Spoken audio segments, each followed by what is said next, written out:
తమలపాకుతో నువ్వొకటంటే తలుపు చెక్కతో నేనింకోటంటాను అన్నట్లుగా ఇప్పుడు ఏపీ అధికార కూటమి వర్గాల్లో విభేదాలు తలెత్తుతున్నాయి.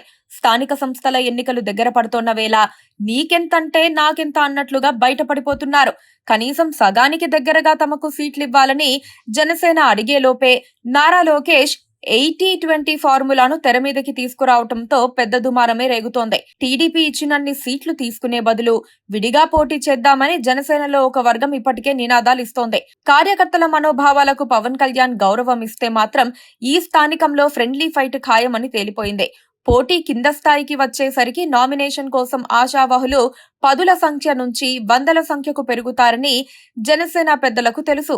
ప్రతిసారి పొత్తు ధర్మం, జగన్ రెడ్డిని దూరం పెడదాం లాంటి డైలాగులతో టైం పాస్ చెయ్యలేరు. అందుకే విడిగా పోటీ చేసి ఎవరి బలం ఎంతో నిరూపించుకునే సమయం వచ్చిందని జనసేనలో ఓపెన్ గా అభిప్రాయాలు వ్యక్తమవుతున్నాయి. ఆంధ్రప్రదేశ్లో స్థానిక సంస్థల ఎన్నికలు సెప్టెంబర్లో ప్రారంభం కానున్నాయి. తొలుత మున్సిపల్ ఎన్నికలను సెప్టెంబర్లో నిర్వహించాలని ప్రభుత్వం భావిస్తోంది. మున్సిపల్ ఎన్నికల తర్వాత జెడ్పీటీసీ, ఎంపీటీసీ ఎన్నికలు నిర్వహించనుంది. ఆ తర్వాత గ్రామ పంచాయతీ ఎన్నికలు నిర్వహించాలని ప్రాథమికంగా ఏపీ సర్కార్ భావిస్తోంది. ఈ ఎన్నికలు కనీసం 2 నెలలు జరుగుతాయని అంచనా వేస్తున్నారు. అంటే 60 రోజులకు పైగా ఎన్నికల హడావిడితో పాటు టెన్షన్ వాతావరణం కొనసాగుతుంది. ఎక్కడికక్కడ వైసీపీతో మాత్రమే కాకుండా కూటమిలోనే రాపిడి, సంఘర్షణ ఖాయమని తాజా పరిణామాలు, డైలాగులు చెప్పకనే చెబుతున్నాయి.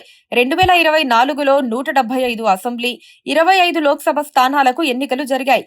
అప్పుడు ఎక్కువ మంది ఆశావహులు లేకపోవడంతో జనసేన సర్దుకుపోయింది. 21 సీట్లు కేటాయిస్తే అన్ని చోట్ల గెలిచింది. 100% సక్సెస్ తో తమ సత్తా చాటింది. పవన్ కళ్యాణ్ పదే పదే అదే విషయాన్ని గుర్తు చేస్తున్నారు.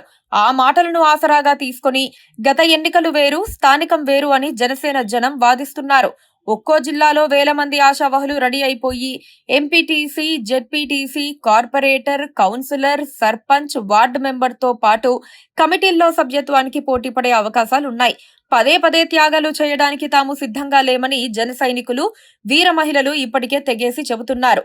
ఫ్రెండ్లీ కంటెస్ట్ వల్ల కలిగే ప్రయోజనాలేంటి, నష్టాలు ఏంటి అని కూడా నిర్ణయించుకోవాల్సి ఉంటుంది. ఒకరికొకరు పోటీ పడి పదవులను వైసీపీ చేతిలో పెట్టకుండా చూసుకోవాలి. పోటీ పడినా ఎవరి బలం ఎంతో తెలుసుకొని పట్టు విడుపులు పాటిస్తే పదవులు చేజారిపోకుండా ఉంటాయి. పైగా జనసేన కొంచెం జాగ్రత్త పడాల్సిన అవసరం కూడా ఉంది. ఆ పార్టీ ముసుగులో టీడీపీ వాళ్లు పోటీకి దిగే అవకాశం ఉంది.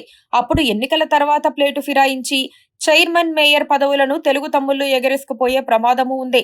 అందుకే ప్రతి చోట ఆచితూచి అడుగులు వెయ్యక తప్పదు. ఆదమరిస్తే మాత్రం టీడీపీ ట్రాప్ లో పడిపోవటం ఖాయం. అందుకే జర భద్రం.